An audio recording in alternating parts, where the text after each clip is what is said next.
俺は格闘な。 Unstoppable! Triple kill! Godlike!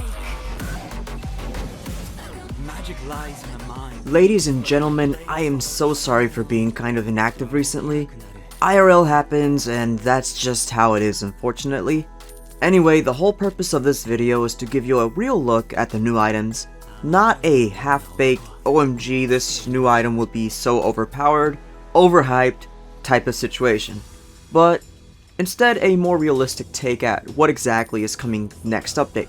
Too long, didn't watch. Basically, they made it easier for tanks to lane and not steal XP, even unintentionally, as well as overbuff Badang and nerf some of the magic defense items, and of course give the mages in general a good nice boost because they of course were not overpowered already and needed another boost. So we'll start with the brand new items first and explain what's so good about them. First of all, the new roaming section, for now, only contains masks. The most basic of these items is the wooden mask, which is a great item to buy after your boots if you are an off tank or a tank. You will not want to upgrade to any of the 3 other masks until you get at least one full legitimate core item built. Yes, I skipped over the Iron Mask, but that's because it's just a build up to the 3 main masks, the Shadow Mask, the Courage Mask, and the Awe Mask. Without overcomplicating things, you know exactly how Leslie's Skill 1 works.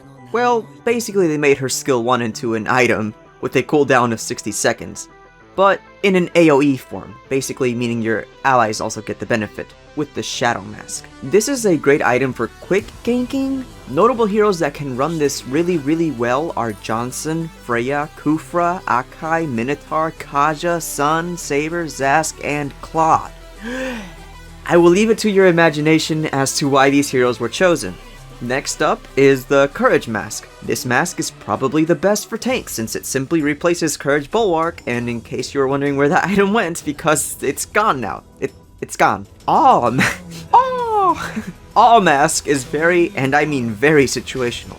If you equip this, you better be Badang, Freya, Zilong, Natalia, or Zask, which, hey, P.S. his stun is back with this.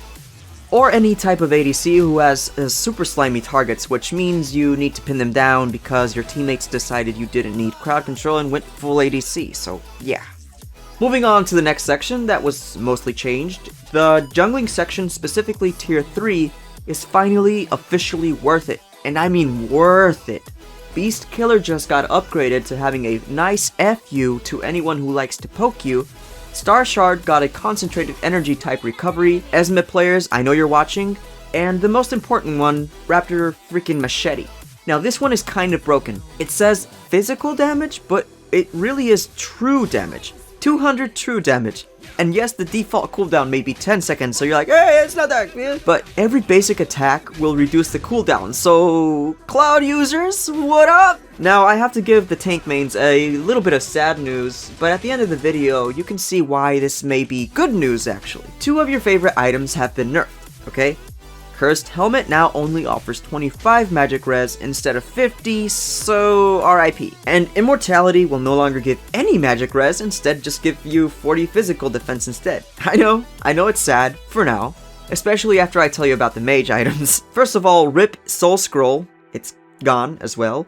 Holy Crystal got a major buff. Remember that increase magic power by 15% on the next skill attack with a cooldown of 10 seconds, yeah! Well, now it was changed, my friends, to increase to 21% minimum permanently, up to 35% by level 15. Woo! Yeah, so that's basically it for mage items. I don't think I need to say much more than that, honestly, other than Divine Glaive plus Holy Crystal meta now over the crappy LT meta we've been having. So switching gears, let's talk about attack items. Deadly Blade price is reduced now by 1,000 gold, so yes, it's a cheap item now. In its place comes the new item, Sea Halberd, which basically just gives you plus 20 attack and 10% attack speed for like 1,000 more gold, so nah. I mean, if you really need Deadly Blade, although I don't know why you would since it really doesn't even affect Spell Vamp, so. Anyways, nah. Heptases though, Heptases is the physical LT now, man. But it does have a catch. As long as you don't take any damage within 5 seconds, which is the cooldown of this new skill, you can deal a full extra attack with a basic attack. So basically your punch does double damage. The no damage condition is probably why it's called ambush, since you want to ambush enemies with this for the most part, but we did lose the 25 physical defense reduction for this. And yes, it's kind of like Cho's passive, you know, he does extra damage. So yes, you can basically OHKO with Cho again. But hey, guess who has a, you know, aimable, long-range basic attack? Badang! Anyways, I would say this update in general just gave mages a pretty hefty buff. It gave tanks a way to gain gold while keeping allies fed, caused a few more annoyances in ganking with heroes I mentioned previously, but most importantly, they overbuffed the living crap out of Badang. Literally everything benefits Badang, with the exception of Holy Crystal. Like, holy crap, you could call this update the Notice Badang update. I know, these are bots, but hey man, I'm an NA, and Classic equals 300 MS lag for me, so nah. Shout out to the Badang users, and yes, I am aware 5k subs is literally on my tail. Probably by the time this is uploaded, I'll have 5k subs. So yes, I'm working on it, guys, and tank users, remember I was gonna give you a little bit of good news. Maybe because Badang is overbuffed, you kind of need the extra physical defense now, although there is the argument to be had that he runs DHS, so maybe not. So I mean, I try to cheer you up, just saying that physical heroes got a little bit of a buff, so you may need that extra physical defense, but I'm sorry. Anyways, thanks for watching, guys. Zero out.